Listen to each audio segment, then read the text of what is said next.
अधिक मास म्हणजे काय? या महिन्यात काय दान करावे आणि आईची ओटी का भरावी? आई विधवा असेल तर ओटी भरावी की नाही? नमस्कार मैत्रिणींनो, आज आपण अधिक मास म्हणजे काय, अधिक मासामध्ये काय दान करावे आणि अधिक मासामध्ये आईची ओटी का भरावी या सर्व प्रश्नांची उत्तरे या व्हिडिओमधून आपण बघणार आहोत. तर व्हिडिओ स्किप न करता संपूर्ण बघावा ही सर्व मैत्रिणींना माझी नम्र विनंती. आता अधिक मासात अध्यात्म, दान आणि साधनेचा पवित्र महिना. आता भारतीय पंचांगात येणारा अधिक मास हा अत्यंत पवित्र, पुण्यदायी आणि आध्यात्मिक उन्नतीसाठी मानला जातो. आता या महिन्याला पुरुषोत्तम मास असेही म्हटले जाते. भगवान श्री विष्णू यांनी या महिन्याला स्वतःचे नाव दिल्यामुळे याचे महत्त्व अधिक वाढले आहे. आता अधिक मास म्हणजे काय हे आपण बघूया. आता भारतीय कालगणना ही श्री चांद्र आणि सौर गणनेवर आधारित आहे. आता चांद्रवर्ष हे सौर वर्षापेक्षा सुमारे 11 दिवसांनी कमी असते. तर आता ही तफावत भरून काढण्यासाठी साधारणपणे दर 3 वर्षांनी एक अतिरिक्त महिना जोडला जातो. त्याला अधिक मास असे म्हटले जाते. आता या महिन्यात कोणताही मोठा सण किंवा संक्रांती येत नाही. त्यामुळे हा महिना सांसारिक उत्सवापेक्षा भक्ती, साधना, जप आणि आत्मचिंतन यासाठी राखून ठेवला जातो. आता अधिक मासाला पुरुषोत्तम मास का म्हणतात? आता पुराणानुसार इतर महिन्याच्या तुलनेत अधिक मासाला कोणीही महत्त्व देत नव्हते. त्यामुळे हा महिना दुःखी झाला आणि भगवान श्री विष्णू याच्याकडे गेला. श्री भगवानांनी त्याला आपले पुरुषोत्तम हे नाव दिले आणि सांगितले की या महिन्यात केलेले भक्ती, जप, दान आणि पुण्यकर्म अनेक पटीने फळ देते. तेव्हापासून हा महिना पुरुषोत्तम मास म्हणून ओळखला जाऊ लागला. आता या महिन्यात कोणते दान करावे? अधिक मासात केलेले दान विशेष पुण्यदायी मानले जाते. आता आपल्या श्रद्धेनुसार खालील दान करणे हे शुभ मानले जाते. आता हे दान कोणते आहे ते आपण आता बघणार आहोत. आता पहिलं आहे अन्नदान, दुसरं वस्त्रदान. आता अन्नदानामध्ये तांदूळ, गहू, तूप, साखर याचे दान, गोरगरिबांना आर्थिक मदत, धार्मिक ग्रंथाचे दान, पाण्याची व्यवस्था करणे, गाईला चारा देणे, ब्राह्मण भोजन किंवा गरजूंना अन्नदान. आता दान करताना आपल्यामध्ये अहंकार नसावा आणि मनात सेवाभाव असावा, हे सर्वात महत्त्वाचं आहे. आता आपण बघूया कोणत्या ग्रंथाचे पारायण करावे. आता या महिन्यामध्ये पारायण हे खूप फलदायी असते, त्याच्यामुळे कोणते पारायण करावे हे आपण बघूया. आता अधिक मास हा पारायण, नामस्मरण आणि भक्तीसाठी अत्यंत श्रेष्ठ मानला जातो. तर या काळात खालील ग्रंथांचे वाचन किंवा पारायण करणे हे शुभ मानले जाते. आता हे कोणते ग्रंथ आहेत ते आपण बघूया.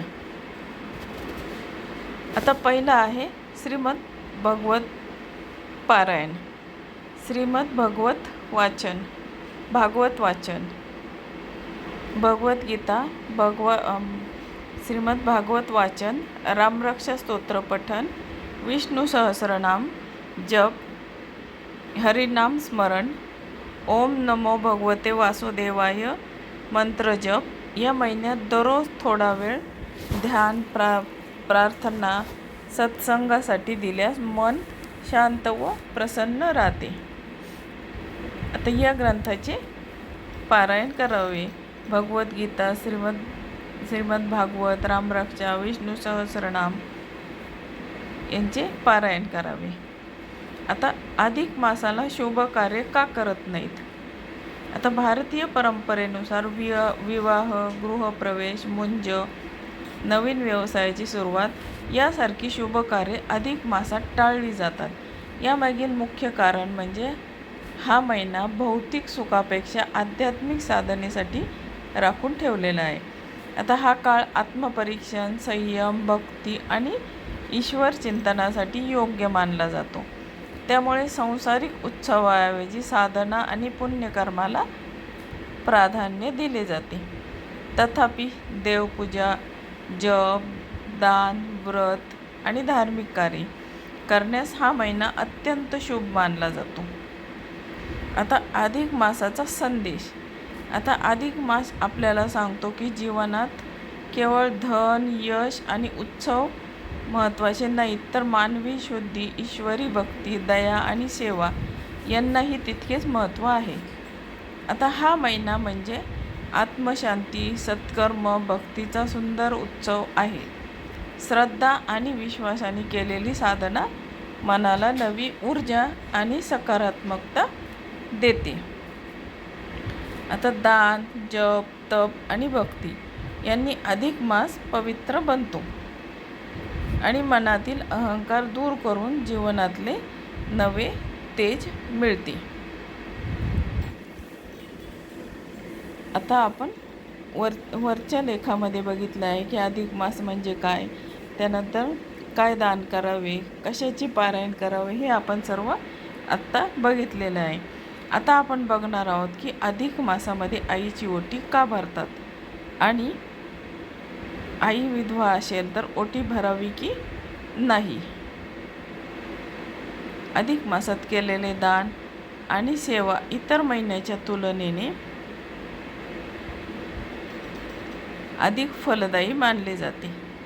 त्यावेळी आईला मान देऊन तिचे आशीर्वाद घेणे हे या महिन्यात मुख्य फल मानले जाते. आता आई विधवा असेल तर काय करावे. आता शास्त्राप्रमाणे ओटी भरणे हा विधी मुख्यत्वे सौभाग्य आणि सुवासिनी या संकल्पनेशी जोडलेला आहे.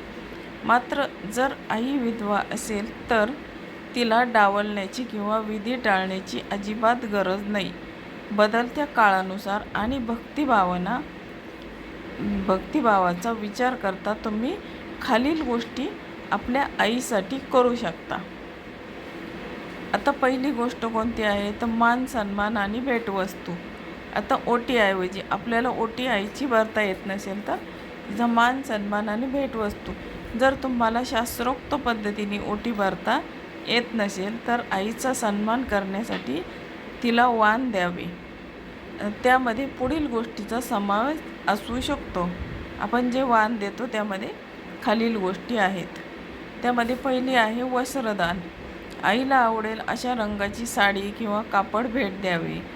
फळं आणि मिठाई या 33 या संख्येला अधिक मासात महत्त्व असते.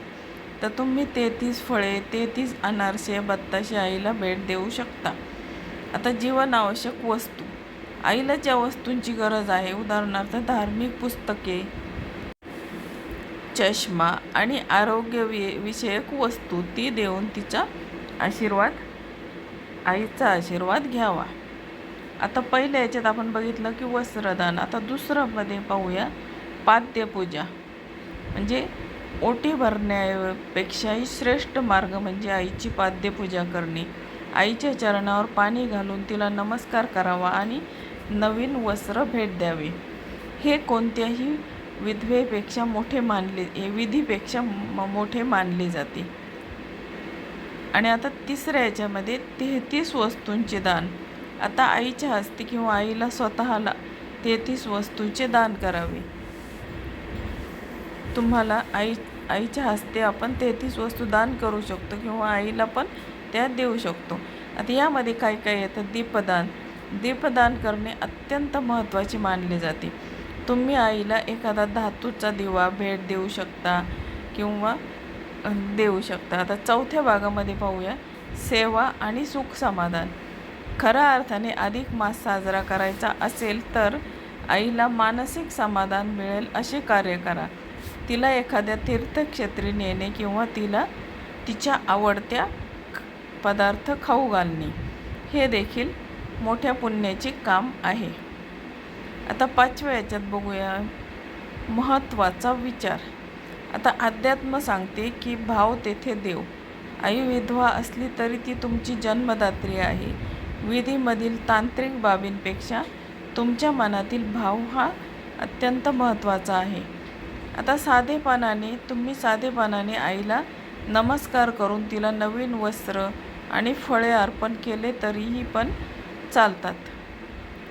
आता थोडक्यात सांगायचे झाले तर आईची ओटी भरता येत नसेल तर तिला वाण म्हणून साडी, फळे आणि दक्षिणा द्यावी. तिची पाद्यपूजा करून तिचे मन प्रसन्न राहील असे वागावे. हेच अधिक मासातील सर्वात मोठे पुण्य ठरेल. तर मैत्रिणींनो, तुम्हाला आजचा लेख कसा वाटला? तुम्हाला जर आजचा वरील लेख आवडला असेल तर माझ्या चॅनलला तुम्ही नक्की लाईक, शेअर आणि सबस्क्राईब जरूर करा आणि हा व्हिडिओ तुमच्या मैत्रिणींना शेअर करायला विसरू नका. आवडला तर नक्की लाईक, शेअर, सबस्क्राईब करा. धन्यवाद.